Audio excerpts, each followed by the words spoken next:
우리 오늘 다시 구속사의 맥을 잡게 하는 505 문제 구속사 파노라마 여러분 다시 이제 한 번 더 강의하게 될 텐데 여러분들이 이 프린터물이 나가게 되면 잘 모아 놓으셔서 반복하시면 되는데 아마 지난번 받으신 거는 다 사라지셨죠. 사라지신 줄 알고 이 여러분들이 적고 또 그 위에 새로운 것이 있으면 적고 이렇게 하셔서 자꾸 풍성하게 만들어 가셔야 되는데 오늘은 서론 부분에 1페이지부터 3페이지까지 하려고 하는데 아마 가정에서 예배하시는 분들은 단톡방에 보게 되면 오늘 할 내용 창세기 10번까지 문제가 있기 때문에 창세기 문제를 들어가기는 힘들고 오늘은 서론만 하려고 합니다. 그럼 1페이지를 보시게 되면 머릿말이 나오는데 제가 읽으면서 간략하게 설명하면서 가겠습니다. 1페이지를 보시죠. 머릿말, 성경을 건물에 비유한다면 66층 빌딩과 같다. 고층 빌딩에 골조가 있듯이 성경에도 뼈대가 있다. 이를 구속사라고 표현하는 거예요. 그러므로 성경은 점들의 모임이 아니라 선이다. 창세기라는 역을 출발해서 이 출발한 구원 열차가 계시록이라는 종착역을 향해서 달려가는 것과 같은데 여기에는 일관성, 통일성, 점진성 거기 줄 하나 끊으시죠. 일관성, 통일성, 점진성. 성경은 일관성이 있어야 되고 충돌이 되면 안 됩니다. 통일성이 있어야 되고 그리고 이 계시나 이 언약이 점점 점진적으로 더 구체적으로 이 표현되는 것을 우리가 점진성 그렇게 이야기하는데 그러므로 성경은 마지막에 이루었도다 나는 알파와 오메가요 처음과 나중이라 계시록 21장 6절에서 우리가 보셨죠. 이루었도다 새하늘과 새 땅을 다 이루시고 함께 우리와 함께 있으면서 하나님은 나의 아버지가 되고 우리는 하나님의 아들이 되는 그 모든 것들을 다 이루시는 겁니다. 성도들에게 이 뼈들을 세워주어야만 흔들리지 않고 견고해질 수가 있는데 여러분 이 구속사라는 것 가지고 우리가 나중에 뒤에 서론에 보게 되면 이 유익에 대해서 구속사의 유익에 대해서 나오는데 여러분 이 구속사로 우리가 성경의 뼈대를 잘 세워놓고 나면 어긋나지가 않아요. 다른 길로 이탈하지가 않아요. 그래서 우리가 로마서 하면서 사도 바울이 신령한 원사 복음을 로마 교인들에게 전하고자 하는 목적이 뭐라고 했나요? 견고하게 하려고. 견고하게 하는 이유가 뭔가 하면 로마 교회가 성도들이 견고하게 복음에 견고하게 쓰게 되면 땅끝까지 가는 스바나까지 가는 데에 이 복음을 전하는 선교의 전처 기제가 되어서 이 사도 바울과 동력하는 그런 모습이 기대하면서 이 로마서를 기록했다라고 이야기했거든요. 견고케 세우기 위해서. 그렇게 세우는 모든 것들이 다른 것이 아니라 정말 이 구속사로 우리가 뼈대를 잘 세우고 놓고 나면 이 복음이라는 것을 가지고 이 구속사라는 것은 예수 그리스도가 중심되는 그러한 모습이거든요. 그래서 우리가 복음에서 이탈되지 않고 흔들림 없이 견고하게 서서 우리가 이 하나님의 원하시는 이 복음 사역을 위해서 우리가 함께 동력할 수 있는 그런 모습이 된다라는 거예요. 그래서 교역자라면 누구나 제자 훈련의 필요성을 절감하나 고심하게 되는 것이 교제의 선택이다. 대부분의 교제들이 주제별로 되어 있어서 영원부터 만물을 창조하신 하나님 속에 감췄던 비밀의 경륜, 이 비밀의 경륜, 사도 바울이 비밀의 경륜 그렇게 일반적으로 쓰게 될 때에 비밀의 경륜이 나오면 여러분들은 이렇게 표현하면 돼요. 십자가의 복음. 이 십자가의 복음이 드러나기 전까지는 비밀의 경륜이었어요. 그래서 십자가의 복음이 어떠한 것을 드러내게 하는 데에 미흡한 바가 있게 됩니다. 어떻게 하면 단실 내에 누구라도 창세기에서 시작하여 계시록에서 완성되는 구속사의 맥을 붙잡게 해줄 수가 있을까 고심하던 중에 유도수 목사님이 구속사 관점에서 본 성경 66권 강해를 다 완간을 하고 그죠? 그리고 난 다음에 정보판을 발간하기에 이르게 되는데 그래서 이 구속사의 맥을 잡는 505 문제도 이제 계속 이렇게 정보가 되어서 나오게 되는데 일단 여러분들이 제가 나누는 이 프린트물을 가지고 또 우리 교재를 사신 분들도 계신데 그 교재를 가지고 조금은 번호가 차이 나지만 내용은 같은 거예요. 그렇게 해서 우리가 보시면서 이 구속사의 맥을 잘 잡기를 바랍니다. 그럼 일러두기, 이것은 여러분들이 한번 읽어보시면 되는데 제가 몇 가지만 읽죠. 하나님의 구원 계획에는 일관성과 점진성이 있어서 본 연구에 임하는 자세에도 시작한 것을 끝까지 마치겠다는 일관성이 절대적으로 필요합니다. 그래서 그 밑에 보게 되면 등록하게 하고 출석을 점검하게 하는 이유가 뭔가 하면 결석을 하게 되면 맥이 한 군데 빠지게 되면 연결이 잘 되지 않는 거예요. 그래서 지금은 또 이 코로나19 때문에 동영상으로 이렇게 이 녹화해서 우리 홈페이지에 올려놓고 있기 때문에 빠진 부분들은 보충을 하셔야 되겠지만 어쨌든 이제 이 들쭉날쭉하게 되면 구속사의 맥을 잡는데 굉장히 어려움이 있다. 그리고 세 번째 보게 되면 예습은 꼭 해와야 된다. 검사가 필요하다라고 이야기를 하는데 우리가 제자 훈련식으로 하는 것이 아니고 수요 예배 때에 강의식으로 하기 때문에 이것은 조금 문제가 있지만 여러분 스스로가 예습을 해오셔야 돼요. 연구에 들어가면 사회자가 지적하거나 순번을 돌아가면서 요거는 이제 이 운영 제자 훈련에 대한 운영상의 문제이기 때문에 우리가 제가 이 수요 예배로 이렇게 하니까 제가 읽고 다 하지만 여러분들이 그런 것들은 참고하시기를 바라고 시작하기 전엔 지나간 시간에 배운 것을 요약해 줄 필요가 있다. 그래야만 맥을 놓치지 않고 계속 이어갈 수 있다. 그래서 제가 이 지난 시간에 한 마지막 문제를 연결해서 다시 반복해서 연결로 가져오는 이유도 그런 겁니다. 그럼 2페이지를 보시죠. 이제 이 성경 전체에 대한 이 구속사에 대한 그 개론택인데 1번을 보시면 들어가는 말, 성경의 저자는 누구인가? 여러분 거기 보시죠. 같이 읽죠. 성경 66권은 약 40명이 1600여 어간에 걸쳐서 기록한 것이다. 그러나 성경의 예언은 언제든지 사람의 뜻으로 낸 것이 아니요 오직 성령의 감동하심을 입은 사람들이 하나님께 받아 말한 것이다 라고 베드로후서 1장 21절에 말하죠. 그런데 이 사람의 뜻이 아니고 하나님의 성령의 감동하심으로, 그래서 우리가 디모데후서 3장 15절 16절에도 보게 되면 그렇게 이야기를 하죠. 그 옆에 디모데후서 3장 15절 16절 적어 놓으시고, 그래서 한 분 성령님의 감동으로 기록된 한 권의 책. 여러분 원저자는 이렇게 보시면 돼요. 원저자는 성령 하나님 한 분이에요.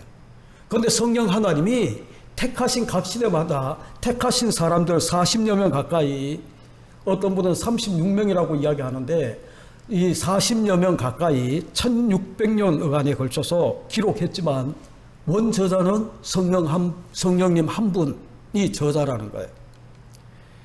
그래서 성령님이 창세기부터 계시록까지 한 분의 저자가 성경 한 권의 책으로 기록한 거다. 그래서 여러분 이게 왜 그렇게 중요한가 하면 한 분 성령님이 원저자다라고 이야기를 해야 성경의 권위가, 성경의 이 권위가 세워지는 거예요. 세워진다라고 이야기하니까 이 어폐가 있는데 성경의 권위를 인정하는 첫걸음이 바로 성령 하나님 한 분이 원저자가 되신다라고 우리가 바라보는 거예요. 그래서 신학대학원에 가게 되면 성경 비평학을 듣게 되면 인간이 성령 하나님의 저자이신 성령 하나님은 온데간데 없어지고, 마태복음은 마태가 기록한, 그래서 큐복음이나 마가복음 이것 가지고 이제 편집을 한 것처럼 그렇게 이야기를 하면서 이것저것 다 제거하고 나면 성령 하나님께서 기록하게 한 이 의도와 전혀 상관없는 인간의 책으로 전락해서 이거는 하나의 신화가 되고 저거는 도저히 이제 설화 속에 끼어든 그런 모습처럼 그렇게 이야기를 하면서 제거해버리는 거예요. 그런데 여러분 우리가 기억해야 되는 것은 40여 명의 저자가 1600년에 걸쳐서 기록하고 있지만 성경은 한 주제를 이야기를 하는 겁니다. 누구? 예수 그리스도. 오실 예수 그리스도, 오신 예수 그리스도, 장차 재림하실 예수 그리스도, 예수 그리스도에 대해서 한 주제로 이야기를 하는 거고, 시대가 달라지고 저자의 신분이나 왕도 있고요, 다윗과 같은 왕도 있고요, 시편을 기록한 그 다윗과 같은 왕도 있고, 아모스와 같은 뽕나무를 치고 농부의 출신도 있고, 여러분 이런 다양한 직업을 가지고 있는 이런 사람들이 기록했지만 성령님이 한 분의 성령님이 원저자시기 때문에 왕이든 천한 사람이든 어부든 상관없이, 그죠? 다 예수 그리스도, 라는 이 주제에 맞아 들어가는 거예요. 성령 하나님이 없다면 이게 가능하겠습니까? 1600년 동안 기록한 그런 이 책인데 신분도 지식도 다양한 이 사람들이 어떻게 한 주제로 이렇게 다 통일성 있게 성경을 이렇게 맞춰갈 수 있나요? 아니거든요. 천재적인 사람이 편집을 했다 하더라도 이렇게 하기 힘들어요. 천재적인 사람이 편집을 해가지고 1600년 동안 40여 명의 이 저자가 기록한 이 책들을 편집해서 성경이라고 이렇게 만들어내게 되면 성경은 서로 충돌이 일어나게 될 수밖에 없고 전혀 다른 주제로 나갈 수밖에 없는데 여러분, 그래서 이런 모든 것들을 우리가 인정할 수밖에 없는 이유가 뭔가 하면 성령 하나님 한 분이 원저자이기 때문에 여기에서 성경의 이 권위를 인정하는 첫 출발이 바로 성령님이 원저자다. 한 분이 원저자다라는 출발하는 거예요. 그걸 여러분들이 기억하시고, 그리고 두 번째, 성경을 기록한 목적이 뭔가? 여러분, 모든 책은 기록의 목적이 있잖아요. 거기 읽어보시면 성경은 더더욱더 그렇습니다. 여러분, 어떤 책을 기록할 때에 만약에 제가 한때는 이제 제 몸이 자꾸 아프니까 제가 지금이라도 그때 이 몸이 아플 때에 지금이라도 몇 년만 젊었으면 내가 한의학을 공부하고 싶다라고 생각을 해서 제가 이제 제자 한의사한테 야, 기초적으로 알려고 하면 어떤 책을 읽으면 되냐라고 이야기하니까 그때 제목이 한의학 뭐뭐가 있었어요. 그 책을 사서 재밌게 읽었어요. 여러분, 그것처럼 어떤 책들마다 목적이 있어요. 기록하는 목적이 있어요. 소설을 써도 소설가가 소설을 써도 목적이 있잖아요. 요즘 어떤 분이 소설 쓰네라는 말 가지고 지금 뉴스거리가 되고 또 그걸 가지고 여야가 난도질을 하는 그런 모습이 나오고 있지만 소설을 써도 목적을 가지고 소설을 쓰는 거예요. 그것처럼 성경은 더더욱더 그렇습니다. 성령 하나님이 아무 목적 없이 이 성경 66권을 기록하지 않았어요. 그렇다면 성경의 기록 목적이 뭔가? 주님은 대답하시는데 여러분, 구속사함에서 꼭 기억해야 되는 구절이에요. 요한복음 5장 39절에 같이 읽죠. 너희가 성경에서 영생을 얻는 줄 생각하고 성령을 상고하거니와 이 성경이 곧 내게 대하여 증거하는 것이다. 지금 예수 그리스도가 성경에서 너희가 영생 얻는 줄 생각하고 성경을 묵상하고 공부하지만 이 성경은 지금 예수님이 이야기하는 이 성경 구약 성경이에요. 곧 내게 대하여, 이 구약 성경도 내게 대하여 예수 그리스도에 대하여 증거하는 것이다. 왜냐하면 신구약 시대를 막론하고 오직 구원은 예수 그리스도로 말미암기 때문에. 여러분, 거기 적어 놓으시도 구약 시대를 살았던 이 사람들은 어떻게 구원을 얻나요? 율법을 지킴으로 구원 얻는 게 아니에요. 믿음으로 구원 얻는데 이들은 뭐를 믿는 거예요? 메시아 언약을 믿는 거예요. 메시아 언약을 믿는 그 믿음 때문에 구약의 백성들은 구원을 얻고 신약의 백성들은 이제 이 메시아 언약이 실체로 오셨잖아요. 메시아 대신 예수 그리스도를 믿음으로 우리가 신약 시대 이후에는 예수 그리스도 오신 이후에는 예수 그리스도 메시아 언약 대신 언약으로 약속하신 예수 그리스도가 이 땅에 오셨는데 그 예수를 믿음으로. 그래 여러분, 로마서 우리가 떠올리시면 1장 2절에 뭐라고 이야기하나요? 이 복음 때문에 1절에는 예수 그리스도의 종이 되어서 그리고 하나님의 부름을 받아서 이 복음을 기록하는데 이 복음은 구약의 선지자들에게 이미 약속한 구약의 선지자들에게 이미 약속한 그 4절 끝에 가게 되면 복음은 우리 주 예수 그리스도라고 이야기한 거예요. 그죠? 그래서 여러분, 신구약 모든 시대를 막론하고 구원은 오직 예수 그리스도. 약속의 예수 그리스도를 믿냐, 메시아 언약으로 표현하는 이걸 믿냐, 구약은 그것 때문에 그들이 구원받고 못 받고가 나누어지는 거예요. 그래서 우리가 거기 성경 구절을 한 세 구절을 적는데 먼저 누가복음을 보시죠. 누가복음 24장, 제가 지난번에도 여러분 가운데에 찾아서 읽어드렸는데 이제 부활하신 주님이 이제 엠마오로 가는 두 제자를 바라보고 하나하나 풀어서 설명을 하는데 누가복음 24장 27절 그리고 44절을 적어 놓으시고 같이 읽죠. 누가복음 24장 27절입니다. 제가 가지고 있는 신약성경책 141면에 있는데 같이 읽죠. 이에 모세와 모든 선지자의 글로 시작하여 모든 성경에 쓴 바 자기에 관한 것을 자세히 설명하시니라. 모세는 모세와 모세오경 모든 선지자의 글, 선지서 17권 다예요. 그리고 44절도 보게 되면 24장 44절에 같이 읽죠. 또 이르시되 내가 너희와 함께 있을 때에 너희에게 말한 바 곧 모세의 율법과 선지자의 글과 시편의 나를 가리켜 기록한 모든 것이 이루어져야 하리라 한 말이 이것이다 라고 이야기를 하면서 이 성경의 모든 성경은 모세, 선지자의 글, 시편 이 모든 것들은 구약을 다 이야기를 하는 거예요. 역사서와 성문서와 시가서라고 이야기하기도 하고, 그리고 이 선지서가 다 39권이 되게 되는데 이 모든 것들이 자기에 관해서. 그래서 여러분, 이 성경은 철저하게 예수 그리스도에 대해서 기록하는 거예요. 그리고 요한복음 20장 31절도 한번 보시죠. 사도 요한이 요한복음을 기록한 목적을 이렇게 이야기합니다.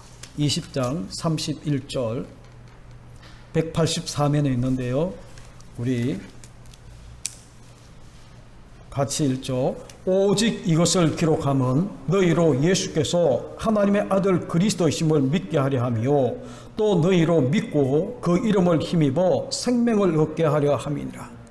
여러분, 사도 요한은 요한복음을 기록하는 목적이 뭔가 하면 예수께서 하나님의 아들 그리스도, 베드로가 마태복음 16장 16절에 기록한 거거든요. 주는 그리스도이시오 살아계신 하나님의 아들이다.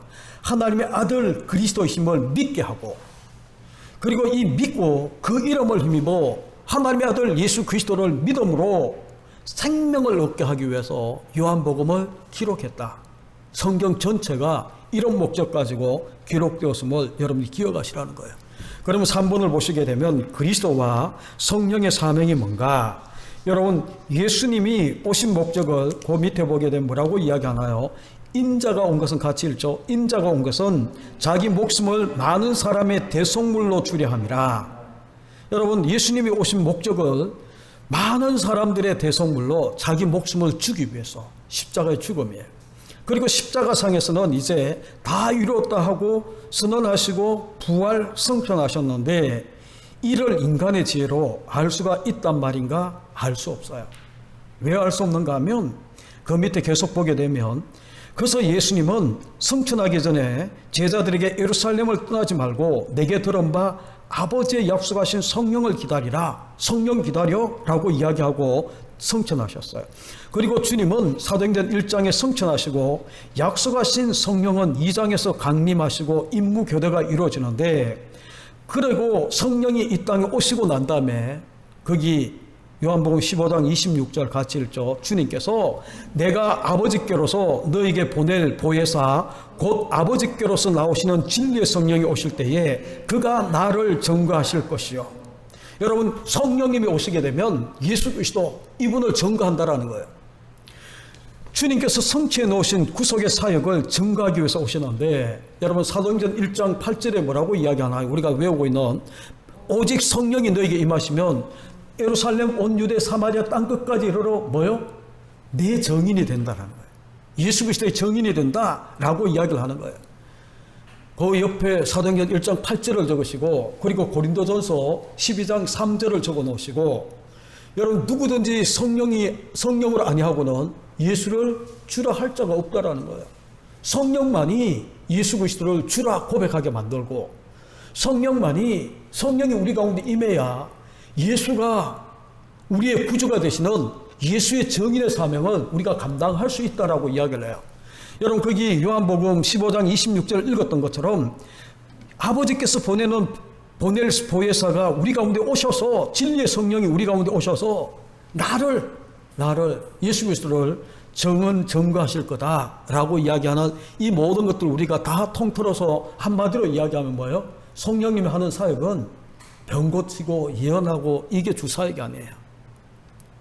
예수가 하나님의 아들 그리스도다라는 것을 증언하는 거예요. 그래서 우리가 구속사가 아니고 구속사의 뼈대로 이렇게 세워놓지 않고 우리가 이 신앙생활을 하다 보게 되면 우리 주님이 오병이어의 기적을 일으켰다라고 이야기하면 그리로 막 몰려가. 그래서 오병이어의 기적, 소위 말하는 경제의 문제를 해결하게 되면 그분이 자기의 구주인 것처럼 막 그렇게 생각을 해요. 그리고 그게 성령께서 하시는 가장 큰 사역인 것처럼 병 고치고 경제의 문제를 오병이어의 기적을 만들고 막 그렇게 하는 것처럼 그렇게 만들어버려요. 그런데 성경 다 보십시오. 예수 그리스도께서 뭐라고 이야기하나요? 성령을 보내시면 진리의 성령이 너에게 오시게 되면 그가 나에 대해서 증거하고 오직 성령이 너에게 임하시면 땅끝까지 이르러 네 정인이 되는. 그리고 사도 바울도 고린도전서 12장 3절에 뭐라고 이야기했나요? 누구든지 성령을 아니하고는 예수를 주라 할 자가 없다라는 거예요.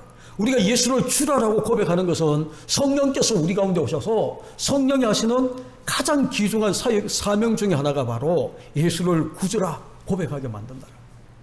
이게 우리 가운데서 써 있지 않으면, 제가 이렇게 표현하면 어떻게 받아들이실지 모르지만 막 자기 이름을 드러내는데 막 병이 막 나. 그럼 거기에 미쳐가지고 거기가 기독교의 본질이 있는 것처럼 그게 막 매달려. 안타까운 것은 이단들 속에 들어가도 병 고치는 역사는 일어나요. 타종교에 가도 병 고치는 사역은 일어나요. 지난번에 제가 그 이야기 안 했나요? 제가 이제 고등학교 시험을 치고인가 삼촌집에 놀러 갔다가 방학이 지낸데 거기 갔다가 감기가 심하게 걸렸어요. 그게 중학교 때인가. 근데 감기가 걸렸는데 감기 기침이 안 떨어지는 거예요. 병원에 가도 아무 그게 없어요. 그러니까 이제 그때 이제 저희 집은 다 예수를 안 믿을 때니까 저는 가끔 교회 나가고 이럴 때니까. 근데 이제 저희 모친이 어디서 뭐를 들었는지 동네 유명한 이제 이 무당 같은 점쟁이를 데리고 와서 막 하는데 기침이 나왔어요. 뭐 우리 어머니 이게 이 한복 치마를 뒤집어 쓰고 옛날엔 재래식 화장실이잖아요. 거기 이제 막 몸도 가누기 힘든데 그걸 뒤집어 쓰고 거기 앉아 있으면 이제 막 하면서 칼로 막 엑스다 꽂고 휙 집어 던지고 막 이렇게 해요. 그리고 난 다음에 나오라 해서 이제 또 뭐 하면 어디 보고 절하라라고 이야기하면 그때는 뭐 신앙도 없을 때니까 막 그렇게 했어요. 그리고 난 다음에 그 일이 있고 난 다음에 병원에 약 먹고 주사 맞고 오랫동안 해도 기침이 안 떨어졌는데 기침이 떨어졌어요. 그러면 그 무당이 구원자냐고. 타종교에도 그런 기적이 일어나요. 그런데 구속사에 이 뼈대가 서 있지 않으면, 여러분, 우리는 그런 일이 있으면 교회에 다니면서 예수 그리스도의 신앙을 가지는 것을 포기할 수 있는 그런 모습이 막 일어나는 거거든요. 그래서 성령님이 하시는 주요한 가장 본질적인 사역은 뭔가 하면 예수를 전가하는 거예요. 예수를 구주라 고백하게 하는 거예요. 그래서 예수의 하나님의 사람이라고 도장을 찍어주는 것이 성령이 하시는 일이에요. 그런데 이제 제가 이렇게 표현해서 죄송하지만 비본질적인 성령의 사역인 막 그런 것들, 그게 이제 주 사역인 것처럼 막 그렇게 생각하고 나가게 되면 신앙에 경고하면서 흔들리게 되는 거예요. 그래서 4번에 보시게 되면 성령은 어떤 방법으로 증거하시는가, 어떤 방법으로 정확하게 표현하면 성령은 어떤 방법으로 그리스도를 증거하시는가라는 거예요. 먼저는 방갈로 1번에 보시게 되면 성령은 제자들에게 임하셔서 그들을 사용하셔서 증거하시는데, 여러분, 건물이나 예배당 그게 임하는 것이 아니고 성령님은 제자들에게, 하나님 택하신 사람들에게 임하셔서 그들을 일꾼 삼으시고, 그죠? 그들을 통해서 복음을 증거할 정언자들로, 정인들로 세우시는 그 역할을 하는 거예요. 제자들, 사람을 통해, 택하신 하나님의 사람들을 통해. 그리고 성령은 또 어떤 방법으로 그리스도를 전가하는가 하면, 방갈로 이번에 보게 되면 그리스도를 전가하기 위해서 미리 기록해 하신 성경, 약속과 예언과 예표와 모형들, 구약이죠, 그렇죠? 그런 것들을 들어서 이의 성취임을 입증하고로 그렇게 전가하시는 거예요. 이런 것들이 바로 예수 그리스도를 전가하는 거다. 아까 우리가 보셨잖아요. 요한복음 5장 39절에 누가복음 24장 27절과 44절과 요한복음 20장 31절을 우리가 본 것처럼 이런 것들을 통해 이걸 믿게 하는 거예요. 이게 예수 그리스도에 대해서 이야기하는 거다. 그죠? 그리고 동그라미 1번에 보게 되면 누가복음 24장 44절 아까 우리가 보았어요. 이것이 부활하신 주님께서 하신 증거의 방법이고, 2번 또한 성령님께서 강림하셔서 하신 증거의 방법인데, 베드로는 시편 16편을 들어서 이 자기 설교에 인용을 합니다. 그것들은 여러분들이 찾아서 성경을 찾아서 보시기를 바라고, 그래서 그리스도의 부활과 성천을 증거하는 것이 바로 구약의 시편 16편과 시편 110편을 들어서 사도 베드로는 증언을 해요. 설교를 해요. 그리고 동그라미 3번에 보게 되면 사도 바울은 성경을 가지고 강론하며 뜻을 풀어 그리스도가 해를 받고 죽은 자 가운데서 다시 살아야 할 것을 증명하고, 내가 너에게 전하는 이 예수가 곧 그리스도라 하고 증거했다라고 이야기를 해요. 그러니까 여러분, 이게 뭔가 하면 성령님이 우리 가운데 오시면 성경을 들어서 풀어줄 뿐만 아니라, 그죠? 하나님이 택하신 제자들을 하나님 예수 그리스도의 정언으로, 정인들로 세우셔서 예수 그리스도를 정언하게 만드는 그런 모습을 그렇게 쭉 풀어서 설명을 하는 겁니다. 그럼 여러분 3페이지를 보시게 되면, 오늘은 전도자의 사명까지만 하겠는데, 여러분 이 전도자의 사명은 있죠. 다른 말로 표현하게 되면, 제가 이 전도자이기도 하지만 설교자라서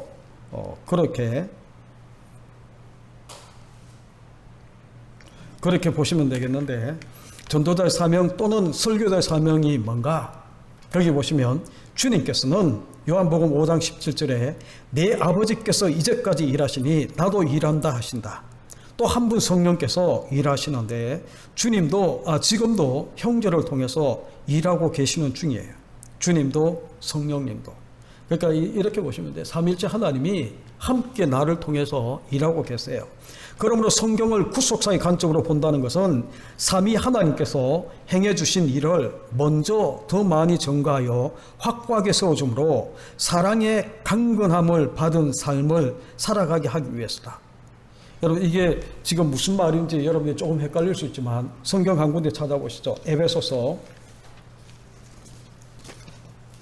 3장 8절 9절을 펴보십시오. 313페이지. 313페이지.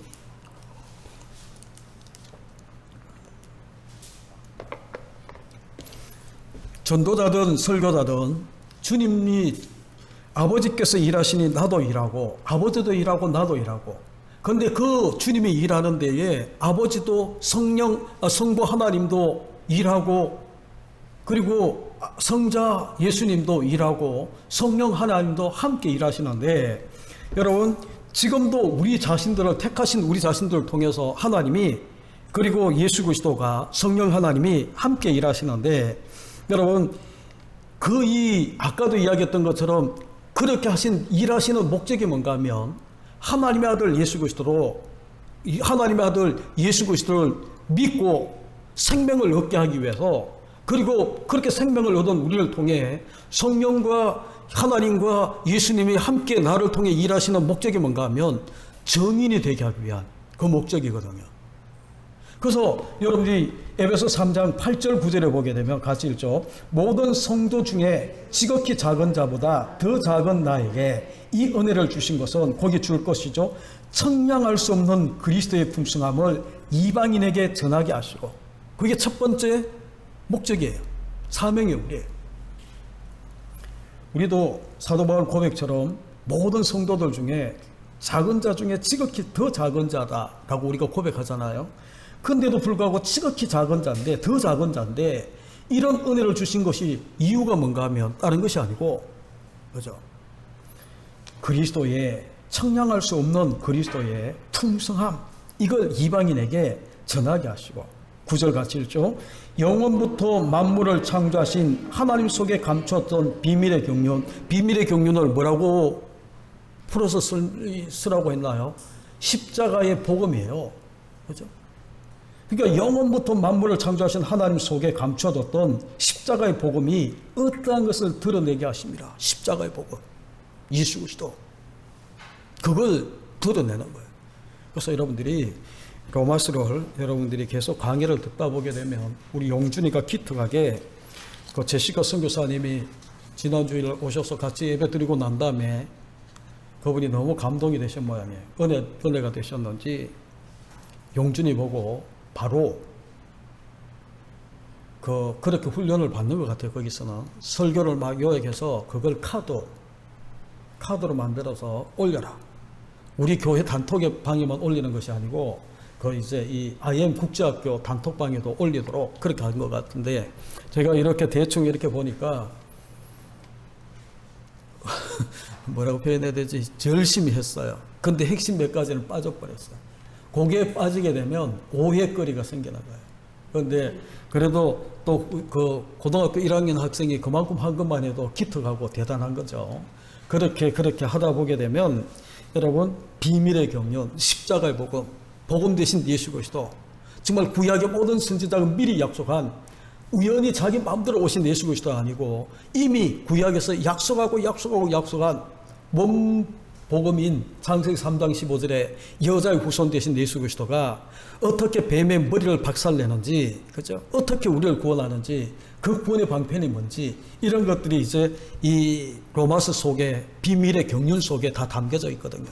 이걸 하나님이 우리를 택하시고 전도자로, 설교자로 세운 목적이 뭔가 하면, 그리스도의 풍성함, 은혜의 이 풍성함을 이방인들에게 막 전하게 하고, 그리고 비밀의 경륜인 십자가의 복음을 이제 드러내게 해서 많은 사람들을 주님께로 돌아오게 만드는 그 일을 위해 전도자로, 설교자로 세운 거예요.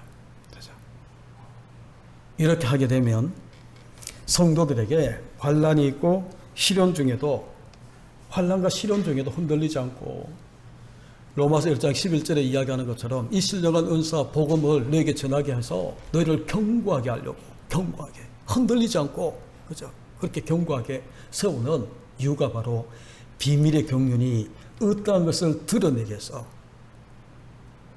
그리스도의 이 풍성한 은혜를 이방인들에게 전하게 하고, 그렇게 하는 가운데에 더욱더 견고해져서 땅끝까지 복음 전하는 일에 동력자로 쓰임받을 수 있도록.